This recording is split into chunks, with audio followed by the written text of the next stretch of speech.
It's March 5th, 2019. We're doing our Tuesday night tube guitar amplifier webinar session. And the first item in the queue tonight was sent in by Paul Walton. Now, remember, he had converted an amp. This was the amp that he converted, this Valco 1951 amp. He had converted it from a field coil speaker to a regular speaker, and you can see where he put the, let me get my pointer here. You can see he put a resistor here where the field coil was. And then he sent in the this question here. How do you determine the positive and negative leads of the output transformer when replacing a field coil? Well, the first thing is when you replace the field coil, you didn't mess with the output transformer, so it should be okay, just however it was in there. Yeah, I just moved it from the speaker frame. Oh, it was on the speaker frame originally? Yeah. Well, I would have just hooked it up the same way it was hooked up. But, you know, what I was going to say is this amp does not have negative feedback.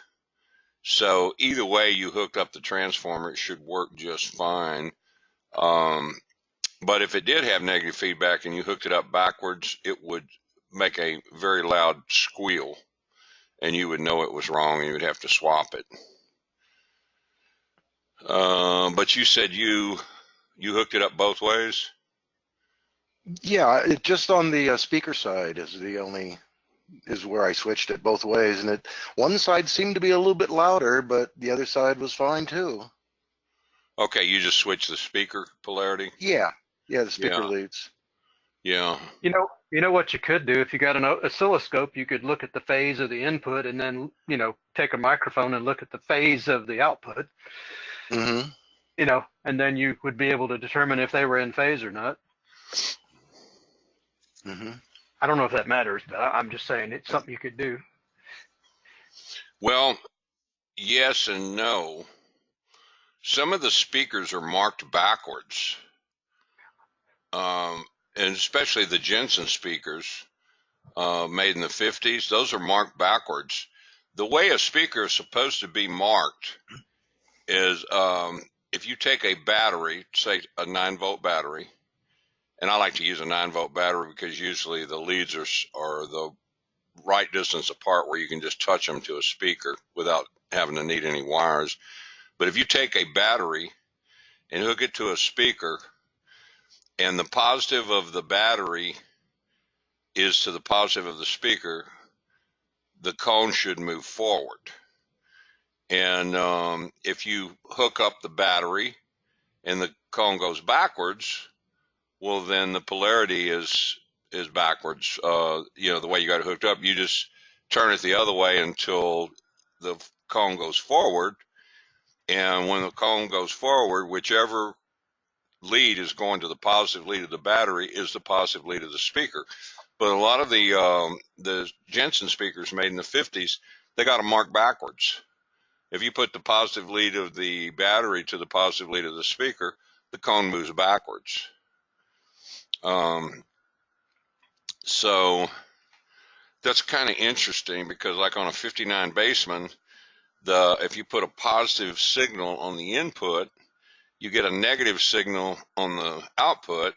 But since the speaker's marked backwards, the speaker goes forward. so it plays forward. And I thought that was kind of an interesting fact. And you can check a speaker with a battery. Just put it on there until the cone goes forward, and whenever it goes forward, the positive of the battery is the positive lead of the speaker. All right. The only time that would really make a difference is if you were playing right next to another amplifier that was a different phase than this one. But with if you're using two amplifiers, you don't want them to be out of phase. And the thing is you can't, if you play on two amplifiers, and I played 3 amplifiers for years, all during the 90s when my band was gigging, I had a 3-amp setup. And the thing about it is just hooking the speaker up, you know, positive to the positive of the output transformer and negative to the negative of the output transformer, that may not get it for you, because some amps invert the signal.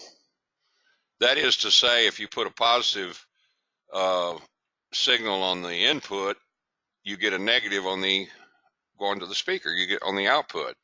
And then other amps, they play forward to where if you put a positive signal on the input, you get a positive on the output. So you can't really go by speaker markings. When you're using a multi-amp setup, you have to do it by ear. And the way that you can do it by ear, and you know you got it right, is you take both amplifiers and you put them side by side, and you have them facing the same direction. You have them on the same plane, and you stand in front and play some low notes.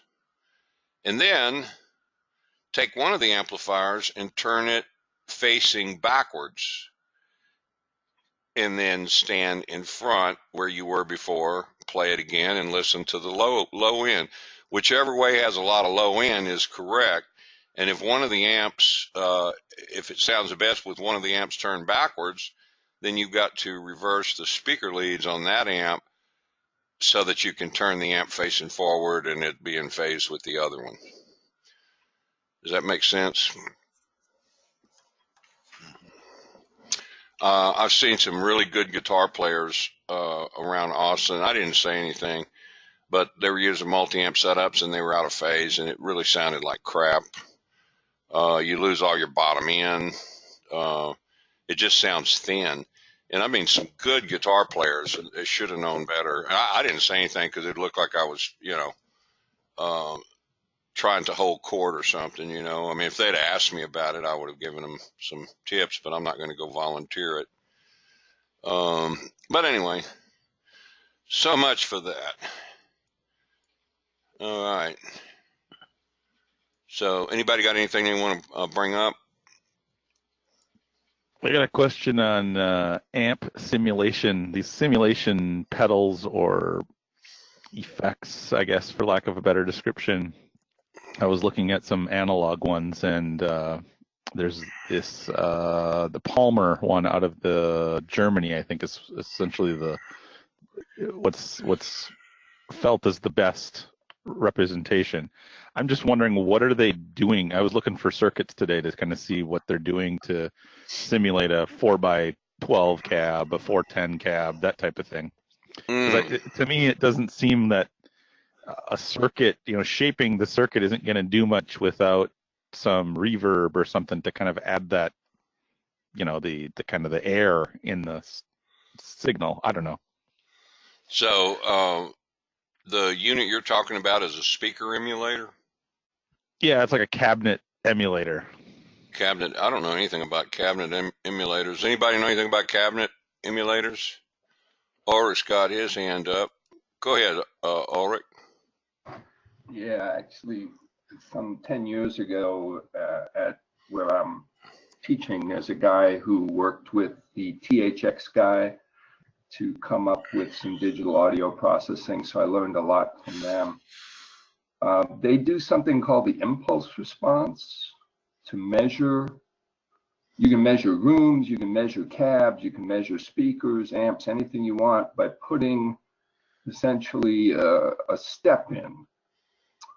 You put a step signal in, you look at the output, and basically the output tells you everything within the sort of a restricted volume range, right?